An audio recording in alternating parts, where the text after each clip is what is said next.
What's going on, gamers? So Linux Tech, as we know, one of the most intelligent people on the internet, that has 16.5 million subs, is going to tell you everything about the ROG Ally X and tell you the truth about it, right? Because I want to go to people that are not grifters, that can actually tell people the truth. We've already know we've exposed all this, the truth is out. But people are frauds, so they're going to keep lying. Doesn't surprise me. Let's go. Kind of like a hamster. These complaints, though, aren't meant to take away from the incredible work that the Xbox team has done here. And the coolest part is that these optimizations are for everyone.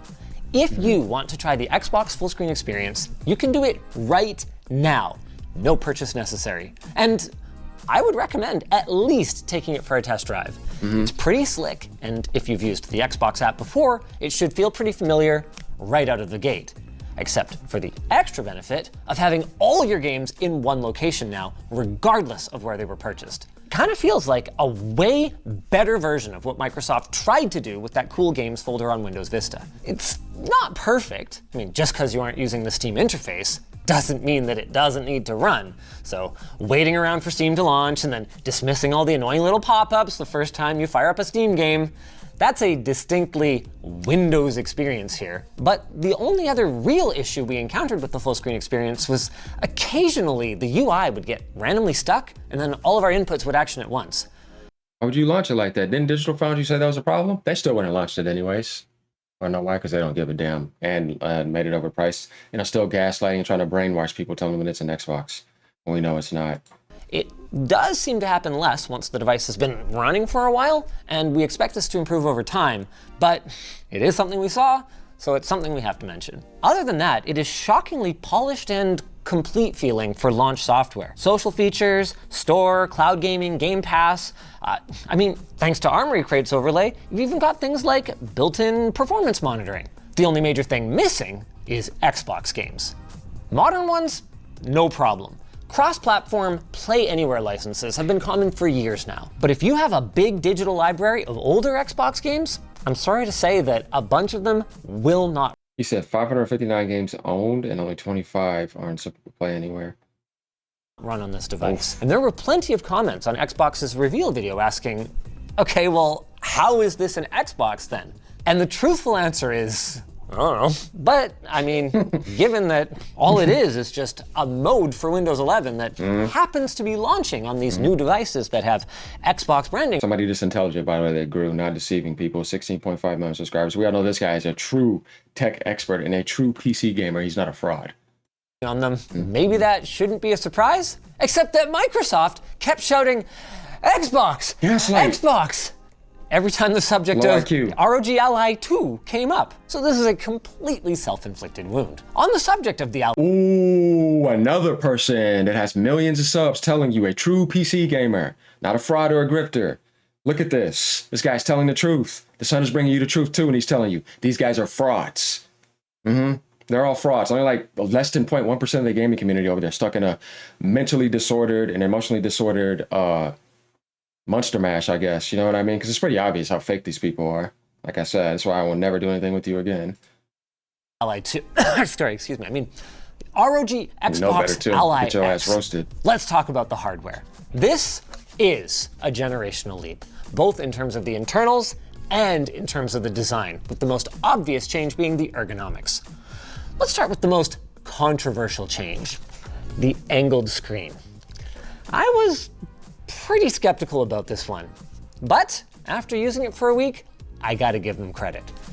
Good. So you guys know you deserve the truth. You deserve to know what this is, so you're not deceived to go buy this overpriced product, right? Because somebody's gonna lie to you to make you support this brand so you can believe something. It says a lot about them and not even about the brand. It says a lot about them. They can't even tell you the truth. Why would you support that? In a lot of cases, it's pretty great. If you ride the bus, or you're a distracted pedestrian who holds your device out in front of you like this, it is more golden than the K-pop demon hunters. But if you lie on the floor or on the couch or you sit with bad posture, you might find yourself wishing that they'd left it flat or maybe even angled it the other way. And we've got a couple of other little gripes too. What was this? They went and flipped the menu buttons. That's not awful on its own. New users probably won't notice, and returning allies should get used to that sort of thing pretty quickly. But guys, The lower one on the right used to be a dedicated button for Armory Crate, so I never even noticed how much the placement sucks. Now that it's a button that I need to use regularly, why is this thumbstick in the way of reaching it? On the subject of thumbs and buttons, I'm not too crazy about the face buttons. They do have a nice long, kind of desktop grade travel distance. I just wish they were a little bit less wobbly. To Asus's credit though, in just about any position, the Ergo grips make this as comfortable, maybe even more comfortable than any handheld we've tested before, and that is in spite of the fact that it is heavier than most of them. Another huge improvement is the thumbsticks. $794 for that claw. I handed this to my son, and the first thing he said was, wow, these are way better. And they also managed to squeeze impulse triggers into the X and Hall effect triggers into the non-X. The thumbsticks, by the way, are not Hall effect, but we did hear a rumor that a certain someone might be making some nice TMR sticks for these bad boys. Oh, speaking of which, time for a quick teardown, don't you think? Since we've got both units here, let's talk about the specs, because both the price and the hardware are very different between these two. Both have easily accessed screws, making it dead simple to get apart with my precision screwdriver, lttstore.com, and also maybe some help from my prying tool. Both have easily accessed screws, and if you just get a little pry tool in here, you should be able to remove the backing just like that. Just watch out for this ribbon cable. You don't want to rip that. Now that we've movie magicked them both open, you can see both feature a full-length 80mm M.2 NVMe slot and, oh, that's really nice, ample clearance on the underside for a double-sided M.2 module. Ooh, hold on. At least that's definitely true of the X. For the non-X, I'm not sure. I might have to take this up. Today, nobody is putting, an 8 terabyte frickin' double-sided SSD in this one, because if you're spending that kind of money on your SSD, you should probably just be getting the X. But in the future, if you wanted to put a double-sided SSD in there, I think you could probably get away with it. I would just be very curious to see the logic for why this one needed this grounding strip attached to what appears to be a pretty rudimentary heat spreader, and this one didn't, because it has a heat spreading sticker. I always enjoy playing spot the differences between cousin devices. Here's the power for the impulse triggers, and here's the pad where we don't need it over here. Also, the front chassis is apparently the same other than the color. There's a lot of shared components here. You can see the joystick modules back here are exactly the same, as well as some of these little daughter boards. But the biggest difference between the two is look at the size of the SoC on the X. This thing is loaded for bear with AMD's new flagship handheld CPU, the Ryzen Z2 Extreme. This thing is nuts, you guys. 8 cores, 16 thread CPU, 16 cores of RDNA 3.5 graphics. Okay, yes, you'll be paying a lot for it. The starting price is $999, so $1,000 US for the X. Been $800. It's paired up with 24 gigs of LPDDR5 memory, a 1 terabyte SSD to start with, a second USB-C port that is Thunderbolt 4 compliant, enabling the use of external GPU enclosures, Thunderbolt docks, and high-resolution external displays. And the performance difference is very noticeable, even doing mundane things like installing games. 1.5 gigabit download speeds? Yes, please.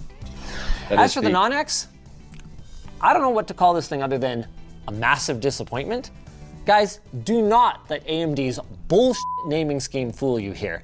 The Z2A has nothing Z2 about it.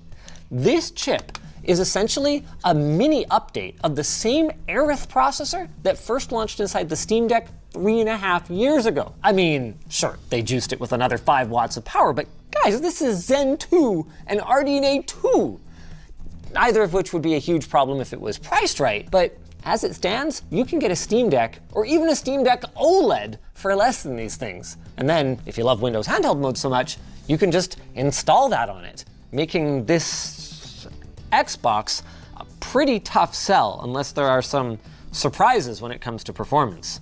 Foreshadowing. Boom! Let's go! Now, to be clear, it does have advantages over the Steam Deck. The 1080p 120Hz IPS type screen is the same one that is featured on the X variant, although it's worth noting it's also the same one that was featured on the original ROG Ally 2.5 years ago. And it's 720p internal, by the way, which is solid, but I wouldn't have minded seeing an upgrade.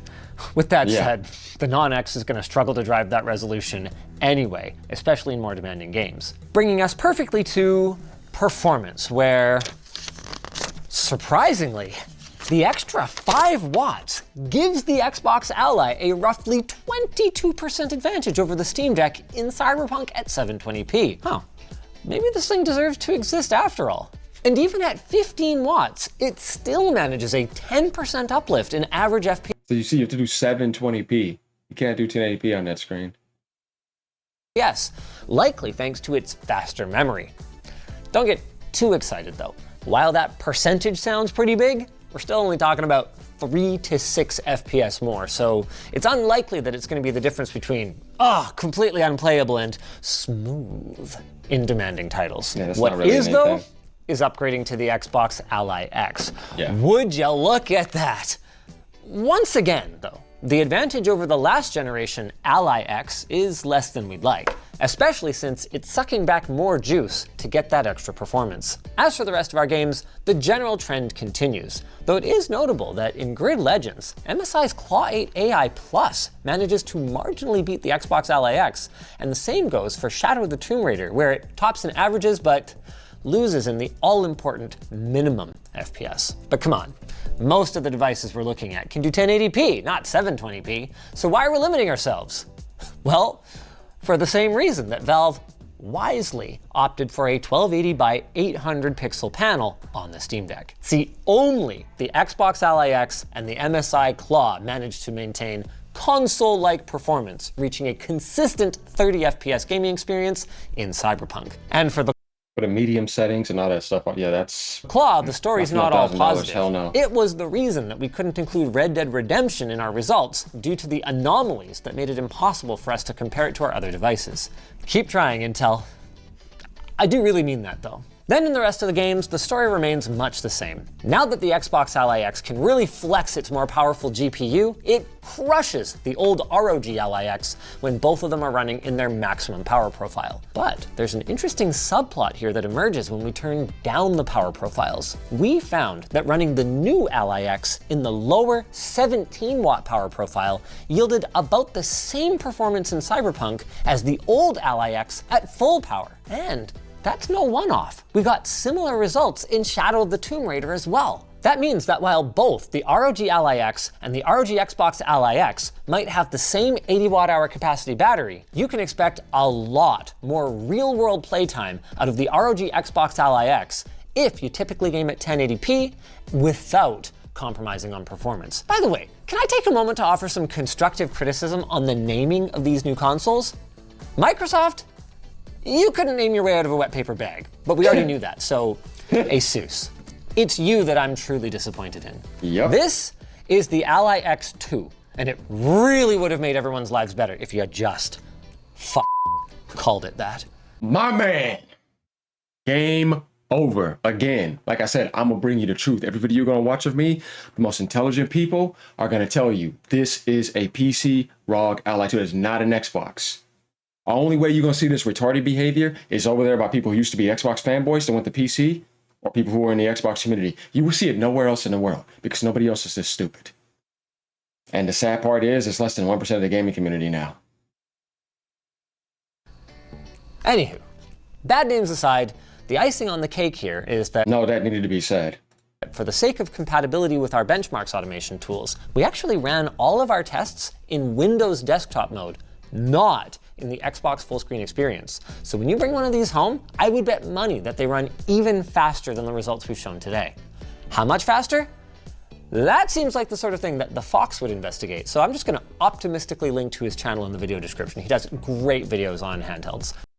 So yeah, this was a really good review. He'll just basically get into that, talk about just a little bit more things. If you guys want to finish this, you can, but he pretty much already covered everything.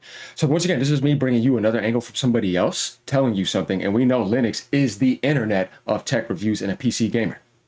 We're coming to him, right? This is the final nail in the coffin right here, and he basically just nailed it down. Let me know what you guys think about this. Like, comment, subscribe. Like I said, over here, we're not trying to beat down Xbox, we're trying to tell you the truth. So you can know what you're getting, so you can know exactly what it is and not be scammed by this PR nonsense and their little shill grifters. So just sell out. All right, y'all. Peace out.